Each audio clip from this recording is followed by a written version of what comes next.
can I just have a thumbs up when you can hear the sound? Yeah. Yeah. I hear no sound.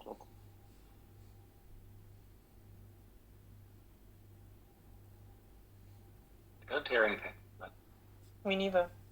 No? I see your screen. No. But Maybe you need to take your headset out, Lucas. Wait, maybe let's. And also a Is it proud working? ambassador for the diversity and inclusion team, Yeah. What? which is the reason why I'm here today. Oh. So monthly. Was it working or not? Yes. No, it's working. Yes. Okay. Welcome to our monthly D&I kickoff. Today, a special day, the 16th of November, is actually International Day for Tolerance. So I couldn't let this go unnoticed and decided to bring the topic of tolerance to this kickoff. But first, I would also like to give an honorable mention to Men's Health Awareness Month, November. And especially now with the team growing bigger and bigger and happily seeing more and more men joining, it's also very important to mention this, also to raise the awareness that men are almost half as likely to seek professional help for mental health, and sadly, 3 to 4 times more likely to, for example, commit suicide than women. So this is, of course, very sad and something we can tackle in the future, and it's clearly rooted on communication barriers and gender roles that we need to tackle. But this is for maybe a future kickoff. Today I would want to really talk about tolerance and the tolerance paradox, just to keep you thinking. So let's jump right in. What is tolerance? Well, UNESCO has since 1995 a declaration of principles on tolerance, and according to them, tolerance is respect, acceptance, and appreciation of the rich diversity of our world's cultures, our forms of expression, and ways of being human. So, of course, I couldn't let this go by unnoticed, since it is so close to what the diversity and inclusion group aims at, works towards every day. So indeed, tolerance is neither indulgence or indifference. It's really respect and appreciation, and it is recognizing universal human rights and fundamental freedoms for everyone of others. As you know, people are naturally diverse, and only tolerance can ensure that we can all work together in mixed communities in every region of the world, together for the same goal, which is just fundamental human rights. It's not that difficult. Okay. Today I also would like to bring you The Tolerance Paradox by Karl Popper, a very famous philosopher, just to get you thinking in the morning, as if you had nothing better to do. But Karl Popper says that in order to maintain a tolerant society, the society must be intolerant of intolerance. Well, that's a clear paradox right there. But important to mention that in a modern day, where we preach for tolerance, diversity, inclusion, where do we draw the line? And the rise of hate speech, discrimination, and extremism in politics is really an eye-opener for this.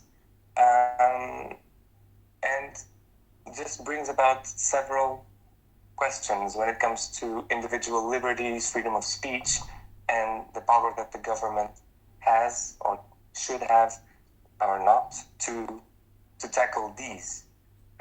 And while freedom of speech is integral to a democracy, sometimes extremist groups can use this narrative to spew hate speech or promote dangerous agendas. So really just something light to think about. I'm not trying to give you any answers on where to draw the line, but something to think about. How much should we as a society tolerate those that do not tolerate us? All right. So, but how can we actually really fight intolerance? I think everyone agrees that tolerance is good. UNESCO and the United Nations give us 5 main ways that we can do this. The first one is through legislation, so by laws. Each government is responsible for in making sure that human rights laws are put in place and enforced, and ban hate crimes, hate speech, discrimination against minorities.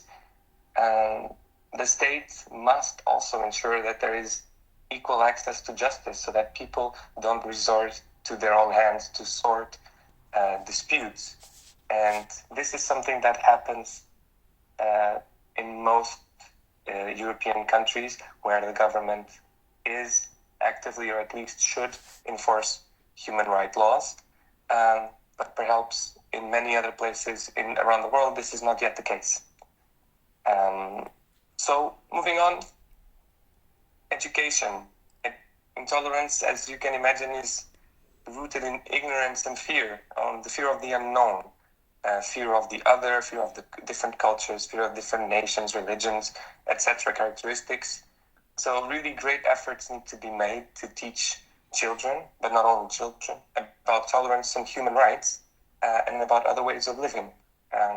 And these endeavors cannot only be targeted to children. It needs to be across all ages. Only then can we build a more tolerant society. So I'm really happy that I can also be sharing this moment with you.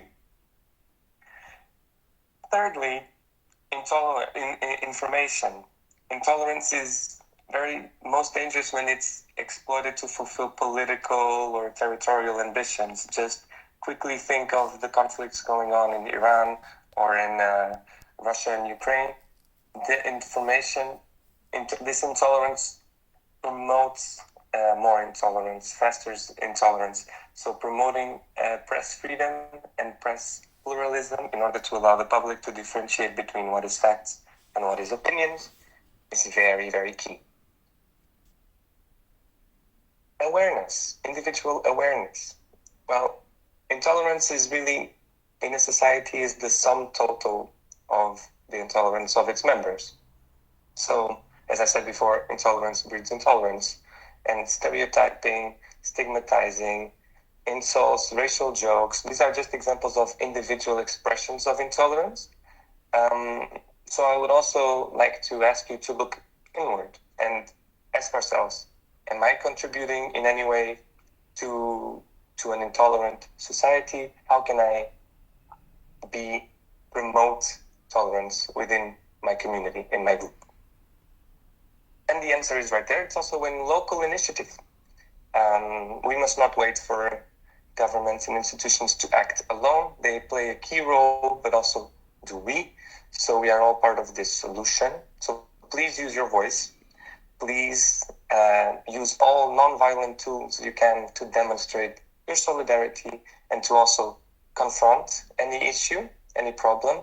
And please also use that voice when you vote, because you do have that power there. I also like to end on a positive note, and also being a big fan of economics, I also love to show a graph at the end of my presentations. I already before showed that diversity pays off, and that more diverse companies outperform those that are less diverse in profitability, but also tolerance is the same example. Countries that do better economically are also the ones that are most tolerant. And there is a direct correlation between these two. Also, interesting to say, and this data is a bit old, it's from 2010, but by then, the Netherlands was the country with the highest tolerance for minority groups in Europe. So kudos for us, Dutch, and those living in the Netherlands promoting this. So this is, no, not questions? No, hearts from Jessica. So yes, like as I was saying, this as I was saying, this just goes to show that if we all work towards a more tolerant society, we can all be better off together as a whole. And the Netherlands is a clear example of that, but the work is not done. So let us all work together towards this end result.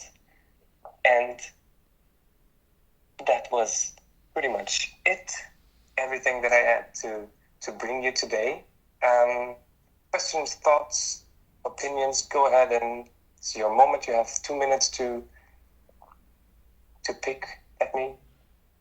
Nothing? Well, if you have any further questions, thoughts that you want to share privately, feel free to do so via Teams, or if you want to see something addressed for the next Diversity and Inclusion Kickoff, you know where to find me. Okay?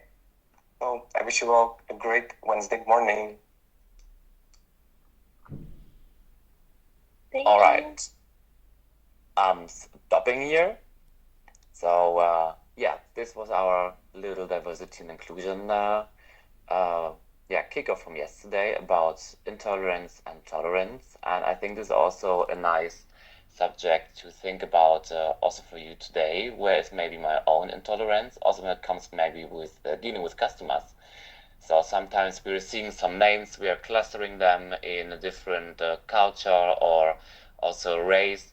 So, and maybe globbing them into like a box and thinking, okay, I'm knowing about how to deal with these people, or I have some own doubts or some own intolerances, and make you maybe also a little bit more aware when you're coming through this, but also for in your personal life, it's also super crucial. Maybe some of you are getting or were also getting attacked about your thoughts, your own opinions, your race, your culture, your religion. So it's really something also in our hands, and to change it. So let's do it like a Thinking Thursday today. And also, if you have any questions to Zhao, you can definitely text them to me. I can forward it or connect you. Or if you also want to hear about something else in the next diversity and inclusion meeting and the kickoff, then just feel free to contact him or contact me so that I can link you to him. And otherwise, I wish you a super lovely day and hopefully a lot of nice customers.